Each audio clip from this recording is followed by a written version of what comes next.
Hello, everyone, and welcome to the University of Illinois Press Fall 2020 Publishing Symposium. I'm Laurie Matheson, Director of the University of Illinois Press, and I'm thrilled to have so many of you joining us from near and far. As we get underway, I want to take a moment to thank our panelists, my colleagues at U of I Press, and our co-sponsors, University of Illinois Chicago Office of the Vice Chancellor for Research, UIC Institute for the Humanities, Office of the Vice President for Academic Affairs. And I also want to thank UIC faculty member and faculty board member of U of I Press, Jane Rhodes, who provided the idea of a pair of panels on writing and publishing. And now it is my pleasure to introduce Dr. Joanna Groden, Vice Chancellor for Research at the University of Illinois Chicago, whose support has been key to offering this symposium. In her role as Vice Chancellor, Dr. Grodden has oversight for all research in the 16 colleges of the University of Illinois Chicago, including all operations, finances, and compliance functions required for infrastructure related to research administration. As a scholar, Dr. Grodden is a human geneticist internationally recognized for her research in identifying and characterizing two key genes that cause colon cancer. And sorry, before I welcome her, I forgot to say one thing. These panels today will be recorded and will be posted on our YouTube channel right after the symposium is completed. And we have a link to a portfolio of additional resources posted in the chat. So now, please enjoy the symposium and please join me in welcoming Dr. Groden. Well, thank you, Laurie, for that very nice introduction. I'm really delighted to be here today, although virtually, to welcome everyone to what I know will be an incredible workshop. The UI Press team has worked so hard to put together two exciting panels. And again, I know everyone looks forward to learning from our panelists about our two topics today. This is the second year that my office has teamed with UI Press to sponsor workshops on the publishing process. And I'm really pleased to continue to support our workshops and especially to highlight the role of publishing, certainly for the social sciences and humanities. But I'll also add there's tremendously great value in learning how to read, write, and think about things in a perhaps less hurried way for many of our bench scientists and other types of researchers. I had the pleasure today of sitting on a graduate student thesis committee where a really talented scientist up and coming admitted that the pandemic had really given him new opportunities to read more scholarly work from others and to really think about that work in relationship to his own, given the pause on much of what he normally does for his research. And the remark really struck me because, again, that ability to communicate effectively, to really appreciate the work of others and its relevance for one's own area of scholarship is a really important part of what we all need to do, as well as to continue to contribute to our skill building to become better faculty and scholars. Again, the pandemic really has tested all of us to continue to find new ways to come together. And again, looking for that silver lining, we should appreciate those opportunities that we have perhaps to enjoy the solitude of being alone far more than usual, to read and think more, and to really reflect again on the excellent productivity of many of our colleagues. So not only to continue to read and to write and to publish, and really to give back to communities in different ways. As we'll learn today, and in really all our work from the last 8 months, much of what we have in hand, I think, for our interactions in our different communities is virtual. And again, to all of you who are engaged in the process of education and providing instruction to our students in different ways, it really is a very different time. Think about all the different ways we interact with both our students and one another. So again, there are advantages, and I encourage everyone to try to dwell on the positives, especially as we kind of consider the changes in infection rates and hospitalizations in Chicago and other places.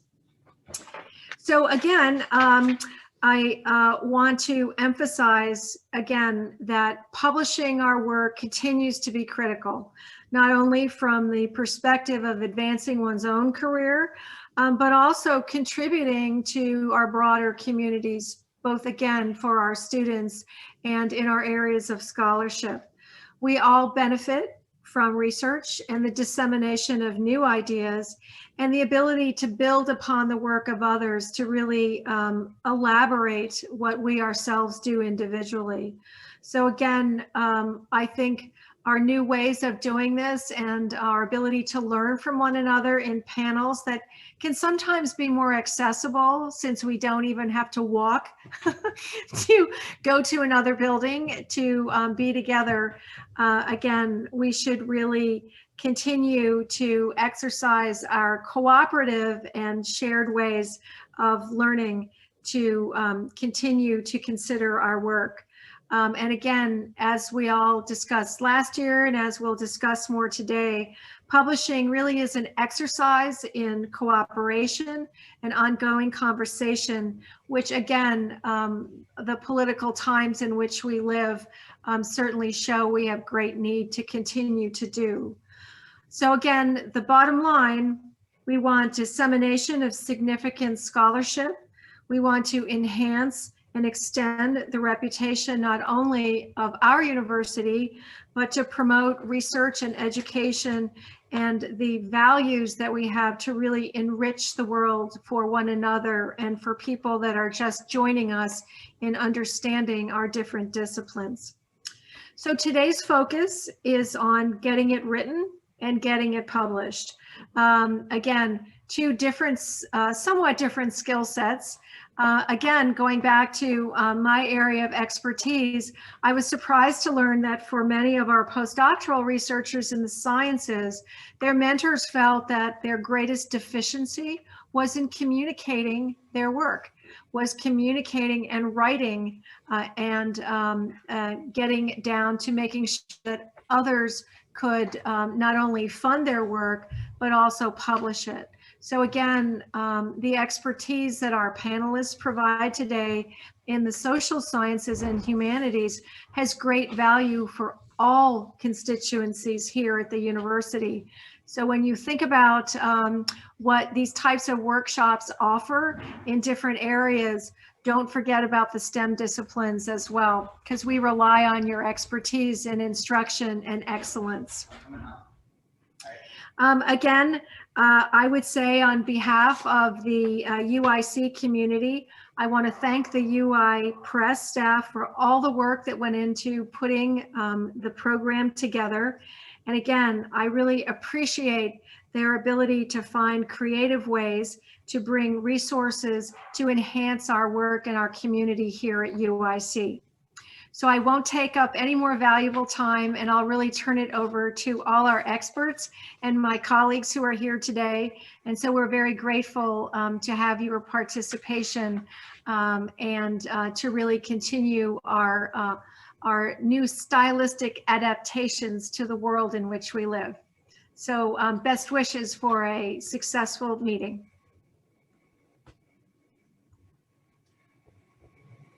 Thank you, Joanna. And I guess I will take things from here. I'm Mark Hanuel. I'm director of the Institute for the Humanities. And I'd like to thank all of our participants in this symposium, and thanks especially to Laurie Matheson and everyone at the U of I Press for putting this together. and also always to all of our participants. This is a very difficult and challenging time during a moment that we're all going to remember for its pressures and various horrors that are differentially inflicted, and the fact that we're able to come together and continue important conversations even while recognizing that this is happening. Well, I never take any of this for granted. And so thanks to all for coming together as a community to talk about at least this one very cherished aspect of our academic lives. So yes, this is a panel, I'm Getting It Written. Our thoughts about this panel were to address one of those aspects of academic writing, which is that or really any writing, in which, you know, as Roland Barthes famously put it, the author is dead. We're often not really, we don't have access to the processes that go into the text when we're just reading it in front of us. And sometimes there can be a degree of mystification about how things get on the page. And so our thoughts here were to get beyond the mystification and actually have a conversation about those processes. How do dissertations become books? How do conference papers become articles? How do unfinished thoughts become a little bit more finished and progress into something that takes a published form? So we have 3 panelists, all of them from UIC. Tarini Bedi is an urban and economic anthropologist who conducts research in South and Southeast Asia. She is Associate Professor of Sociocultural Anthropology in the Department of Anthropology. She is the founder and director of the Mobilities and Methods Lab, a new digital venue for the dissemination of research and pedagogy related to the study of mobilities and movement broadly defined. She is the author of 2 books, The Dashing Ladies of Shiv Sena, Political Matronage and Urbanizing India, 2016 from SUNY Press, and Autobiographies and Automobilities, The Sensory Life of Roads and Kinship in Mumbai, forthcoming in 2021 from the University of Washington Press. She's currently working on a 3rd monograph tentatively called Driving While Muslim, Uber and the Policing of Working Class Mobilities in India. Second is Lynn M. Hudson. She's an associate professor in history and an affiliated member in the Black Studies Department at UIC. She's author of The Making of Mammy Pleasant, a Black entrepreneur in 19th century San Francisco, University of Illinois Press in 2003. This was awarded the Barbara Penny Canner Prize from the Western Association of Women Historians. And West of Jim Crow, The Fight Against California's Color Line, also from Illinois Press 2020. Her research focus is in the study of race and gender in the US. Third, we have with us Ronak Kapadia, an associate professor and director of graduate studies in the Department of Gender and Women's Studies, in the Gender and Women's Studies program, and affiliated faculty in art history, global Asian studies, and museum and exhibition studies. He's author of Insurgent Aesthetics, Security and Queer Life of the Forever War from Duke in 2019. And he's at work on a new project entitled Breathing in the Brown Queer Commons, Migrant Futurisms of Survival, Healing, and Justice. So I think that everyone who's been writing for a while would probably have to admit that writing is a personal process, and people have different points of view, and one of our aims here is to share those points of view rather than rule with people, and to do some conversing and collaborating on what seem like approaches that have worked both for ourselves and for students and other people that we've seen writing. One of the things that we've all been through is tenure, and that first book that we published in order to pass through the tenure process And of course, this isn't universal in our profession, but it is in the humanities universal here at UIC. And this, of course, can be and should be challenged at some point in the future. And we have these conversations all the time. But maybe we could start by talking about that first book and how it evolved from a dissertation to a book. And Ronak, you have been through this process relatively recently, and so it's probably freshest in your mind what the challenges were in that process. What did you do to turn what I believe was a dissertation into a book project? What got saved, what got left out? What were some of the painful and pleasurable parts of that process? Great. Well, hello, everyone. Good afternoon. Thank you, Mark. Thanks for the invitation. Thanks to UI Press for putting this amazing symposium together. It's amazing. There's so many folks in the Zoom right now. I'm joining you from the northwest side of Chicago on the ancestral lands of the Three Fires Confederacy. And yeah, the tenure clock and the tenure track process is very fresh in my mind. Of course, it's only been a couple of years. I want to say, I guess I have three or four thoughts that I would get us started with the first being that, with the caveat, of course, that writing academic books and giving advice, as you said, Mark, it's about writing, is extraordinarily personal. And it's also a recognition that we're living through extraordinary times, and that the COVID pandemic economy is changing every facet of our daily lives, of course, but also of our academic production and writing and research. And so some of the things I imagine that we'll say about our experiences will not be as resonant for folks in this moment, with the recognition that so much has been disrupted and dislocated. But I would say the most important thing for me to wrap my brain around the idea of how to write a book on the tenure clock, how to actually revise the dissertation, how to actually think of myself as an author and a writer, was about behavior modification, about relearning and unlearning sort of habits, structures of feeling, forms of correspondence and communication with mentors and with peers as a graduate student, and how a lot of that had to change as as a faculty member and as somebody who's dealing with the challenges of being on the tenure clock. So I think behavior modification, whatever that means writ large, is something that we should talk about.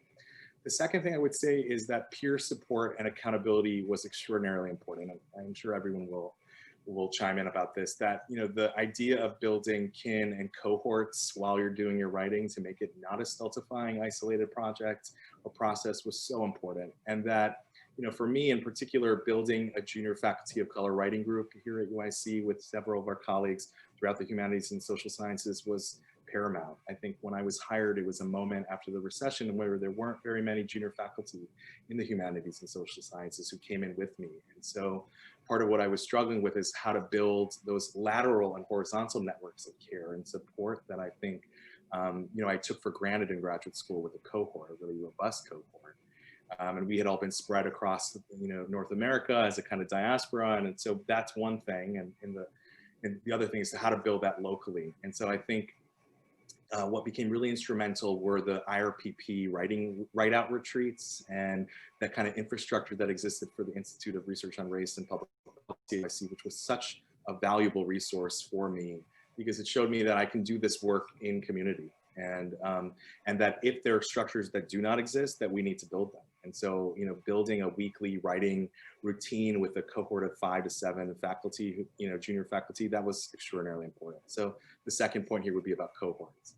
The third, and this is all kind of obvious, is that incrementalism is not necessarily how I used to write, and the idea of daily writing and setting weekly appointments with myself and really having an account of my daily writing practice, even as incremental as it would be if it was 20 minutes or 30 minutes a day and feel like this is never going to add up to anything or amount to something, became extraordinarily important. And so one thing I'll shout out is the Writing Everyday writing group on Facebook, which Karen Kaplan and Juana Maria Rodriguez invited me to early in my tenure clock and said, hey, we come here and we show up and we just post the time that we write and how many words we write. And that's it. This is not a space to hash out everything else. It's not a therapy hour.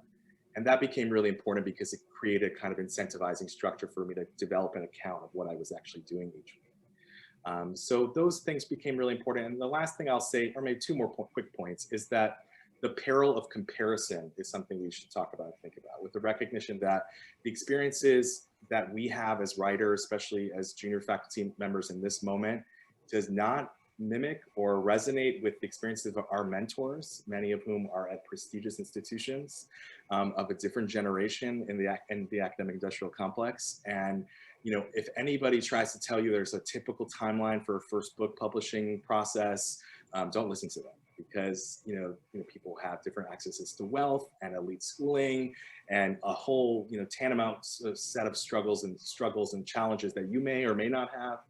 And it's hard to map on your map and your timeline onto other people's. So I would say, really resist the impulse of comparison. And then finally, I think the important thing here to note is that, find some space of pleasure.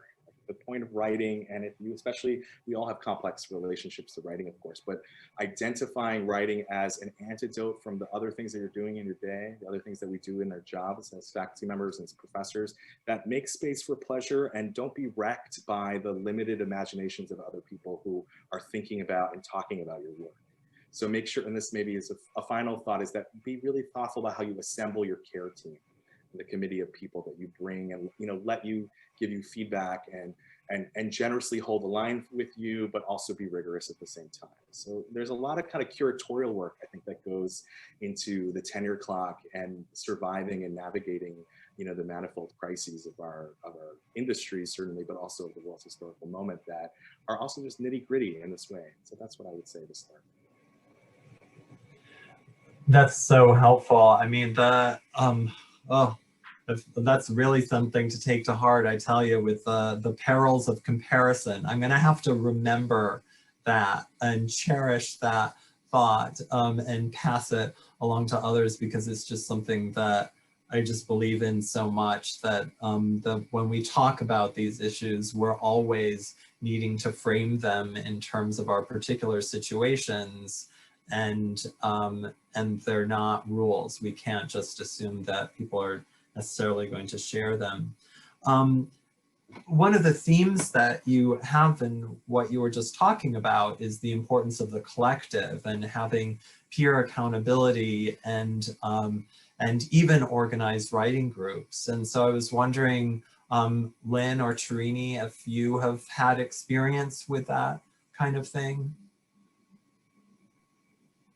I'll go. Thank you, Ronak, and thanks, first of all, UIP for organizing this, and Mark for being our leader. And that was such a great list, Ronak. I feel like it's a hard act to follow. I mean, all of the things you said, I think, are obviously true for any part of writing. They're especially important when you are transitioning from that wonderful collective you might have had in grad school to a new job. But everything you said, I think, is so important for articles, second books, essays, whatever. They were just such a useful list. I had a group, a dissertation writing group that I just love thinking about, because it started off with some grad students who were doing minors in, it was women's studies, gender and women's studies, when I was getting my degree at Indiana. And then it kind of morphed, as those things do, and some people heard about it. And this woman joined the group who was writing, who was a scientist. And I was thinking about Dr. Groden's remarks. And she was writing about lab experiments, and she was trying to write a section from the viewpoint of the mice. And I remember thinking, mice? How is that going to help me? How is that going to help me finish this dissertation on an African-American entrepreneur? I don't think so. Right? But it was one of the most valuable groups that I was ever in, because I think here, getting into groups where people are writing very different kinds of projects is a way to sort of get out of yourself. And for me, I really, especially at any stage of writing, any project I've been working in, you get too much in yourself. You have to, of course, spend time alone and thinking about your project, right? Most of your time is what you're doing, right? And I really needed to kind of get out of myself. And so that mouse project turned out to be one of the most inspirational groups I've ever been in, because it helped me get out of myself. And what she was talking about was voice. What's the voice of this chapter? What's the how am I going to narrate this? And I think sometimes we just get so deep into our story, we forget that we're actually considering these questions that other writers are thinking about in different ways, and that it helps to snap out of it, And I also want to echo something Ronak said, which was when I got to UIC, it was the IRPP write-out that really helped me, because that was my get out of myself ticket to writing at UIC. Because I was, again, new, I didn't know anybody, and I was trying to, kickstart my project after the move, and I was finding it hard to just, connect. And it was so valuable. And also just to go somewhere else and be with new people and leave my house and write. I mean, we can't do that now, but it was very, very helpful to meet those colleagues and, again, hear about their projects. And, I don't know about your experience, Ronak, but you didn't have a lot of time to talk to other people and hear about their projects, but we did at lunch, and we did at the beginning of the day and at the end of the day. And again, that really helped me see, and also to remind myself that I'm a writer in a community of writers. And sometimes when you're alone, you forget that, because I'm actually a frustrated person who can't write, or I'm just an academic who's whatever, right? So that was really helpful for me, both those two kinds of experiences of being in a group. So I'll stop there.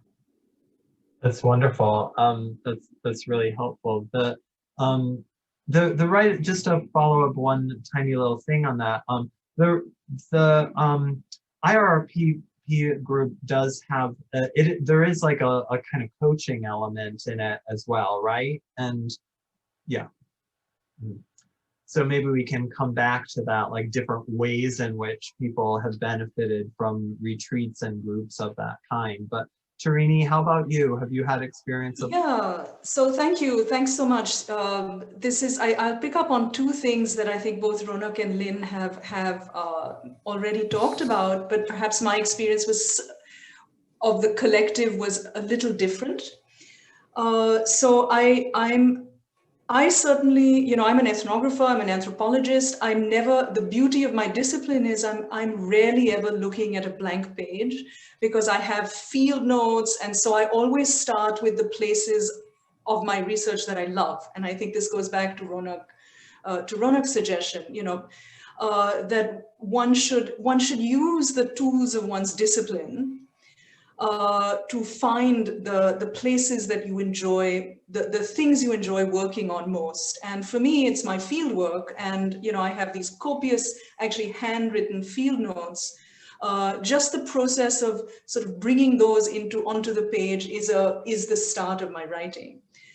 But on top, that's always my advice to folks, is that, I think that we get so that writing is, we have this, our relationship to writing becomes one of sort of burden and things. But I think if we can find that joy in the places that the things we like writing about most, somehow we always feel we need to start with the place that is the most onerous. But in fact, for me, I've always found when I start with the places that I enjoy the most, that's when I actually am able to get to the places that are harder, right?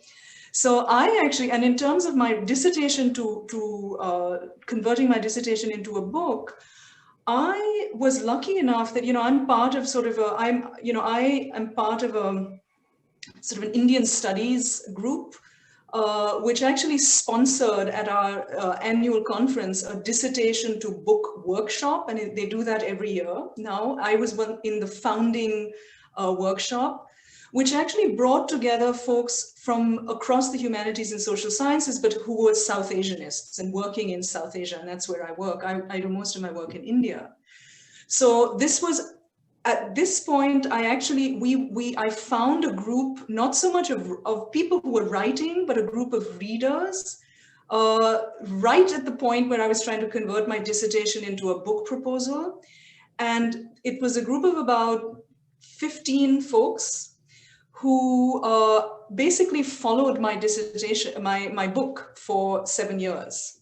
So even though we never wrote together, but we became readers for each other's work over time. And that was actually very helpful. So I never, when I first got to UIC, I didn't really have, I wasn't, you know, I got here in 2012. I wasn't entirely aware of any of these collective writing workshops, but I found tremendous amounts of solidarity in readers who actually, so I wrote on my own, but I had readers who every year would take a look at things I had written. So it was kind of a touch point that was not as, was a regular group of readers, which was fantastic. And then, you know, I always feel like it's a good thing to find when you're stuck, and I think it's okay to be stuck. We're all stuck. I let myself off the hook and said, I'm okay with writing a bad book. And that helped me a great deal. And in fact, the Institute for Humanities, I think when I was in my first or second year on the tenure track, actually organized this wonderful writing workshop with Kiran Narayan, who is an anthropologist, but writes kind of more in a more fictional style. And that somehow, something happened at that workshop, which just opened up different ways of how I might go about my writing. So after that, I sought out as much of those kinds of things as possible, because I think writing, as Lynn has mentioned, for me, writing, reading, and thinking are sort of interrelated processes. And when I don't want to write, I read. When I don't want to read, I think. So I think people need to recognize that one can, you know, one can get out of being stuck writing by doing these other things. So that's, yeah. Thanks, really, that's very helpful advice about the stuckness. I guess we've all had writer's blocks that we deal with in a spectrum of healthy and unhealthy ways. I do want to invite any of our attendees to post questions in the chat.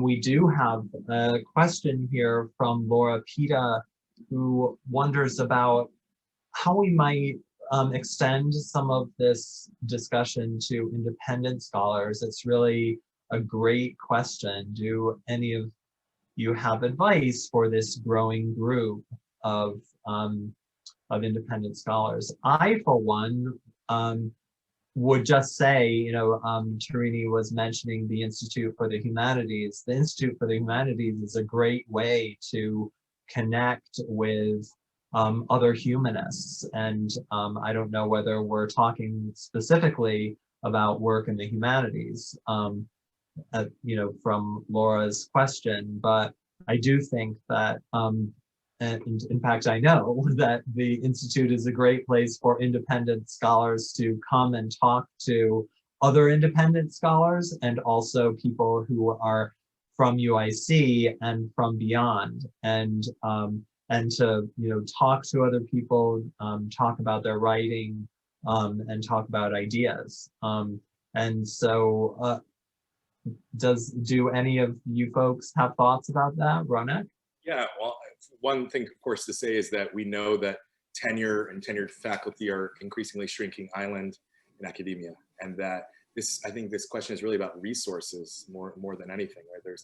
There's of course, you know, the question of how do independent scholars, contingent faculty make use of already existing resources and institutional spaces in our universities, of course, but also how do we downwardly redistribute the resources that exist to support writing, you know, and like, for example, the Institute for the Humanities has this extraordinary faculty fellowship program, which I applied for this week, right? And, you know, the thinking about like, you know, is there a way to expand those spaces to have non-tenure track people, you know, in the mix to be applying and being able to access those resources? Because I think part of what we all recognize is that there's a scavenger methodology about how you access different care networks and resources. And Tarini, you're mentioning, you know, that you have a reading group of over many years. So that's one group of people that we need. Then you need people who are like, hold you accountable to show up and just sit and write, even if you just turn your camera on or sit in a coffee shop. I needed that kind of group of people. And then you need like the actual reader report group of people who are scholars, who are more senior in your field. So we're all assembling these different pools, right? And I think it's important to recognize that tenured line faculty have the most access to those resources, especially people with stable jobs who are not moving year to year. And I think, you know, even Lynn hearing you say about when you came to UIC, which was I think a couple of years after I started my job here, like what it means to the startup costs of starting a new gig, you know, a new job and in a new city and building your infrastructure. There's a lot to be said about how can we support not only the writing, but the recognition that there's a human behind the writer who has to set up their infrastructure in order to be in a space to be able to take writing seriously, to have the resource, to have a desktop computer at home. You know, that was a huge move when I realized, oh, I can do that. I don't have to just work on a laptop now as a faculty member, you know, those kinds of things that, so I think this is a resource question at the heart of the question about the fact that the majority of academics are independent scholars, and that's certainly the, you know, the wave of the future.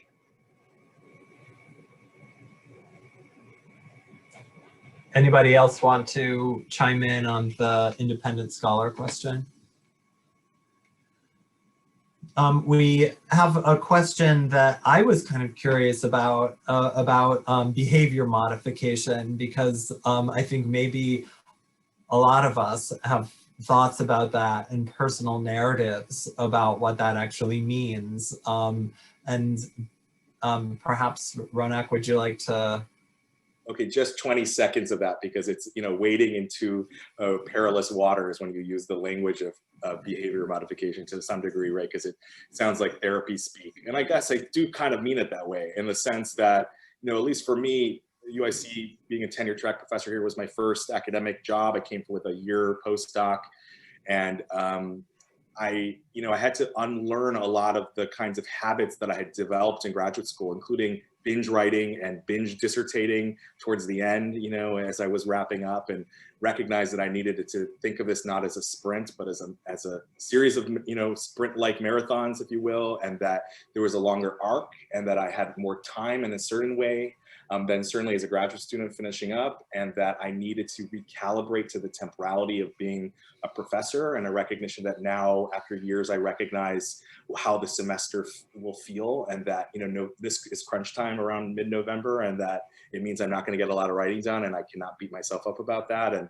there are going to be other periods of peaks and valleys. And so what I mean by behavior modification are on both, like, the things that we do day to day about how we structure our schedule. So do you respond to emails for 2 hours in the morning, or do you actually write for 30 minutes after you've had breakfast and you feel jazzed about the day, and then open your inbox that's unflowing, you know? And those are things that I still struggle with as, you know, recently tenured person. It's like, especially I think because so much of our digital boundaries have been collapsed this year, now that we are chained to our desks at home and just moving around our homes. And so that means that the kind of discrete boundary work that we worked hard to cultivate, to divest from the kind of 24/7 work, you know, overwork, speed up, is so much more difficult this year. But I think that, you know, poses the question of how do we actually monitor our workflows in this new environment. That was more than 20 seconds, sorry. There are actually a couple of questions that have come in that converge in one area, and that is the process of turning writing into something that resembles a book. How does one recognize and build up a thread among the chapters that one is writing? If you work in chapters, I mean, maybe that even is a question, like, what do the things look like that you're working on? And then there was a question about outlining. I mean, do we work? And this seemed to be pitched a little bit more toward Tarini. You know, moving from the field notes to a book. Is there an outline that goes into that?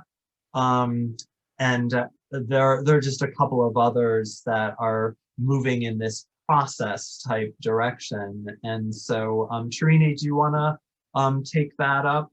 And then Lynn, if you had thoughts on that too. Both of you are working on, well, we're all working on new work. So, but Tarini, do you want to say anything about that?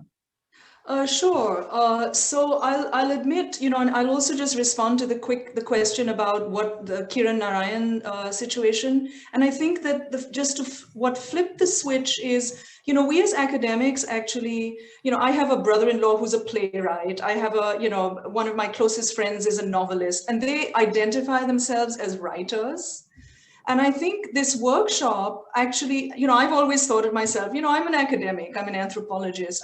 My self-presentation is not as a writer, or wasn't, but yet I spend most of my time writing. And that's what I'm evaluated on. That's what gives me joy at this point as well. So I think that workshop really helped me switch to think about myself actually as a writer primarily. And once you start thinking of yourself as a writer, you actually, I think your relationship to finding a voice and doing the kind of writing that you really enjoy, rather than this kind of formulaic academic writing, I think for me that was very helpful. She has a beautiful book, by the way, it's called Alive in the Writing. For both social scientists and humanists, it's a beautiful book.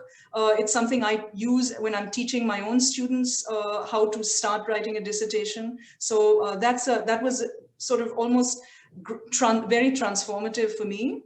But in terms of an outline, this is a very good question. And I think this is something people always ask me all the time. I actually, even as a social scientist, I never work from outlines. I actually look at my writing much more as of course, I work through thematic areas rather than through outlines.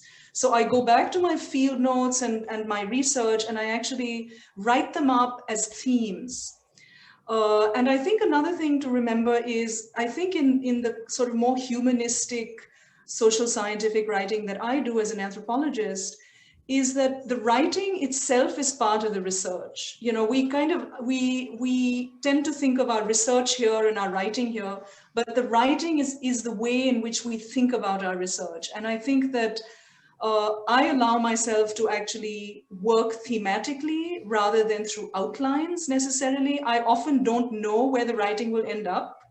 But I work with the field notes and I analyze them, I read them, and then just and keep working through those things. So I often actually don't have any idea what I have a certain sense of the themes I'm interested in and the things that have emerged out of my research, but I rarely actually outline, because when I did as a graduate student outline, I never stuck to the outline. So now I feel like, I allow myself a little bit more freedom, because I think of myself as a writer rather than an outliner. So so that's probably would be my response. And that's actually changed the ways in which I enjoy my writing much more, because I allow it to just emerge through the process rather than through a more formulaic structure. Now, I will say I have some luxury to do that, because I'm tenured and I can write whatever I want.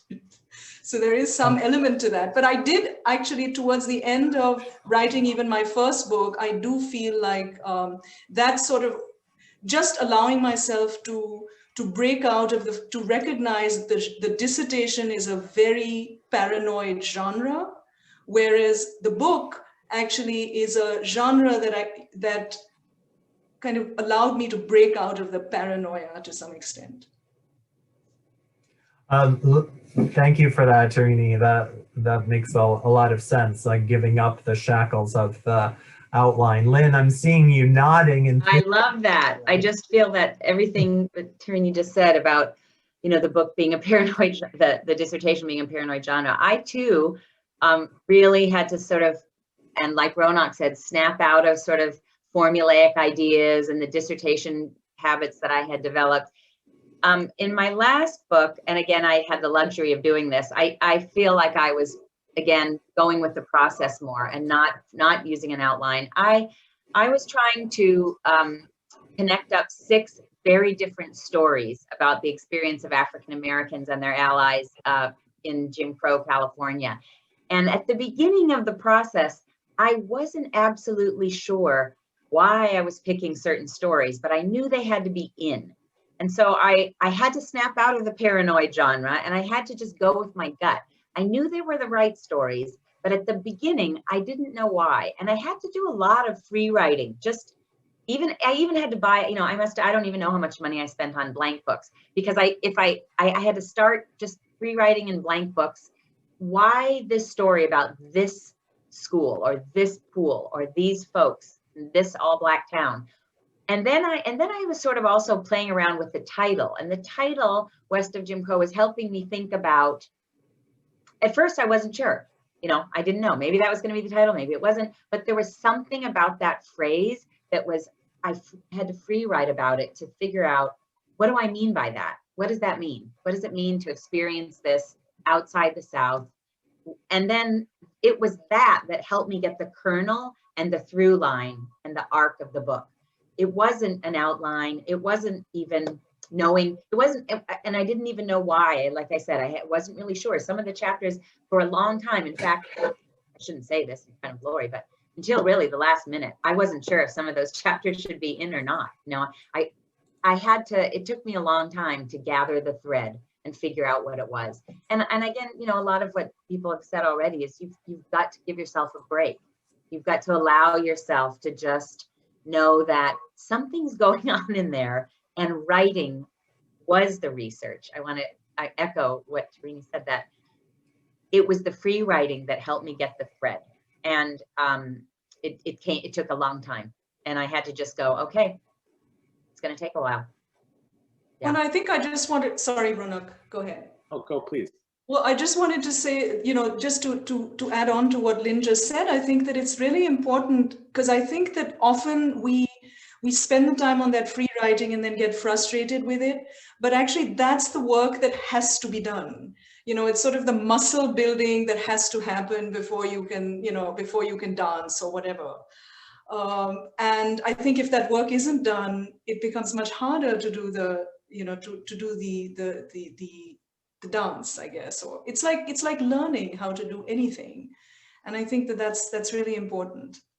Yeah, I was going to say that the free writing is like the kind of connective tissue work that helps you move from dissertation, especially if you have a kind of, I don't want to use this language of cookie cutter, but like the idea that dissertation is a kind of formulaic enterprises for a lot of people in the critical humanities and social sciences. You're churning out a kind of framework based on templates that you've seen and your mentors, and the difference between that and book. And I see this question, I realize there's a Q&A function, and then there's also chat, and that there's questions happening in both, just for folks. Yeah, I am doing my best to kind of bring them both together. So yeah. About moving from dissertation to process into book. And Lynn, you said the key word, which is time, which is precious and difficult, but it's time. It means like putting it all in a drawer, metaphoric drawer, and not touching it for a while and working on other stuff. And the free writing thing that Tarini is saying is, I think part of what if there are graduate students here who don't do this already, like keep an intellectual journal, whether that's just a notes function on your computer or just ideas, stuff that comes up in grad classes, stuff that while you're reading, not in any, referential, indexical way where it will have to connect to some dissertation. It's just free writing, literally free, right? That's not connected to your project, and that, unburdening yourself to think thoughts in that way and have an archive over years or potentially decades, right? That you can look back on and reflect in moments and think, oh, I was thinking about this in 2011, that kind of thing. So that's the sort of connective tissue work that has to happen to really move from dissertation and book. And what I think, there's no one way, there's no easy way to move from dissertation. It is a doula is needed, right? There is a kind of process for moving from one to the other, and it's completely circumstantial about your circumstances. Are you in a postdoc? Are you applying for jobs while you're finishing a book? Are you, in a cushy tenure track job? Like all of those things matter in terms of the life of the revision process. But this move from dissertation to book is also recognition, as Tarini was saying, that if the genre of dissertation is paranoid, which is also to say the voices are not just the ones in your head, they're also your committee who are evaluating you, and you're in a probationary stage. And of course you are probationary as you're a tenure track faculty member, but that you can dump the committee, the internal committee and the external committee as you're writing your book. And that, the most, think about the stuff that you love reading. It's the people who break all the rules in their disciplines. It's like, why am I holding on to Avery Gordon's, Ghostly Matters from 20 years ago? Because I was like, oh, this is doing something in sociology that sociologists hate, but then now they love and is beloved. And she's giving keynotes at the Institute, just a couple weeks ago. And we love her work. And I love her work because she's challenging the scripts and disciplinary procedures of her discipline, which is to connect to another thing that someone asked, I think, Carolyn, about, I'm having trouble connecting these thoughts, about, moving from article writing and literature culture to book or chapter writing. I write about art and contemporary art aesthetics, and my objects are art. That's at the center of what brings me joy and pleasure that I want to write about, but I'm not an art historian and I'm not a literary studies scholar. So I'm never applying X theory to this object and that's this chapter and then the next chapter is another art. I don't work that way. I have a more fractal relationship to my objects that then interweave, and everyone is different about that. But I would say if, thinking about, it takes time to build this macro, arc that Lynn is talking about. And that can only really happen if you're writing a shadow project to some degree, a shadow set of notes that allow you to, reflect back to the main thing. Even if you hate your objects and you hate your main thing, build some love affair, have a side piece of writing that allows you to inform the central thing that you're working on. I'm certainly doing that with the second book, which I'm in the process of. Thank you for all of those comments. That really fills in a lot about some of these questions of how to turn sometimes the more shapeless thoughts into a book, and also affirming the shapelessness in writing in some ways, because that itself can lead to the shape. And I don't think that any of us would insist upon a particular mode of free writing. And I actually don't do free writing, so whoops, sorry. I do that. I guess they're like, they're sort of wish pieces. They're like, oh, someday I'd like to have something that looks like an article on such and such a subject. So it's like that in a way it's wish fulfillment type material. But that's just to say that people have different approaches for getting the ideas out, and you find one that's comfortable for you. We have a couple of questions about getting your work to a publisher, and we're going to save some of those questions for the next panel, which is going to be with our actual publishers, with editors. But I do think that there are some things that we wanted to address on this panel having to do with a proposal. When we are getting something ready to send to a publisher, when is the right time to think about pitching something to a publisher, and what is do you have any pointers on how to do that proposal that you're going to be sending out to an editor? And also, do you do some legwork ahead of time before you do that? Any thoughts on that one? Just quickly to say that I highly encourage folks to suspend or bracket the imposter syndrome, back to the question of like thinking of ourselves as writers, and start having conversations with editors, early and often, to some degree, at conferences, and seeking out folks in that sense. But also simultaneously make sure that you're prepared. So when you talk to editors or publishers, make sure that you're prepared, have a clear sense of what your project is about, what your argument is, how it's different from the dissertation if you're at the first book stage, what you imagine your book doing in the world, and who you imagine reading it. So like, if you can answer those kinds of questions and you're at that stage, then I think then you can get nourished really well by talking to editors or people who read widely and publish widely and who have a sense of the state of the field. Well, just from just a logistical perspective, several university presses, in fact, have sort of guidelines to how to actually write a proposal. So it's actually worthwhile for those who are in that stage. It doesn't have to be, you don't have to submit to that particular press, but there are templates out there that several presses are now doing.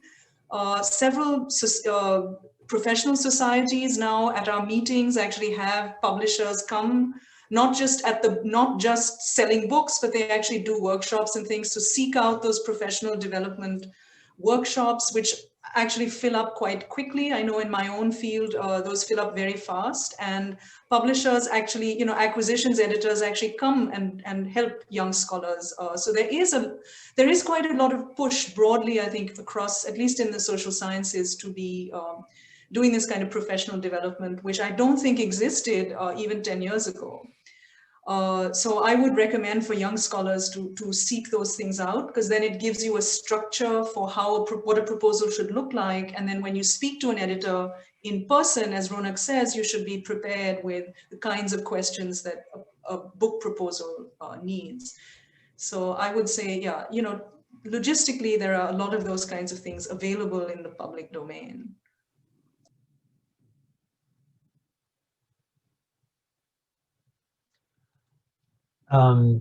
Thank you for that. We have a couple of different questions, but there's one that has to do with, I guess I would say that this is a question about audience. Do you have recommendations about preferred changes in syntax from arguments in a dissertation to more public-facing language for a manuscript? I think this is a really great question that does have to do about, it is about finding your voice, and it's also about finding an audience and adjusting the language of what you're writing to a wider audience if you expect one. And in any case, I do think maybe in line with the shift away from the paranoid style of the dissertation, as Tarini was saying, to something that takes full ownership of the manuscript, that does imbue the work with a different style. Does anyone have thoughts on that? I think, Lynn, maybe, I saw you kind of smiling when I said that.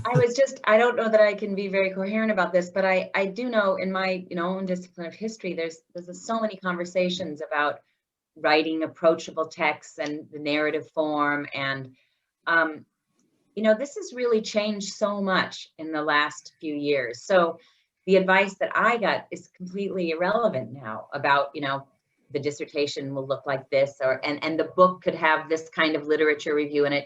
It's really changed. And so I think one of the challenges for young scholars is exactly this kind of question. It's not just about syntax changing, it's about the whole project changing. So one of the things that happened when I was first at UIC is that Laurie Matheson gave a brown bag in the history department for graduate students about how turning a dissertation into a book. And, it was at that moment that a light bulb went off and I realized, wow, this is different from what I did. I turned my dissertation in to Laurie Matheson, who was my editor. And you don't do that anymore. And dissertations are on ProQuest. And so the book has to be very different in not for everyone. And this is, I'm speaking from history and from my experience, and this could be different in other fields. But it was important for me as an advisor to go to that workshop and to think about the advice that I will give graduate students about how they need to think about what will be different in the book. Not just syntax, the voice might be different, but also there might be new data they want to put in. So it's now something that I think, at least in this department right now, grad students are thinking differently about their dissertations and the book, right? Because dissertations don't get published as dissertations anymore. And, this is just showing my age, but, this is a big, important change for young scholars to think about.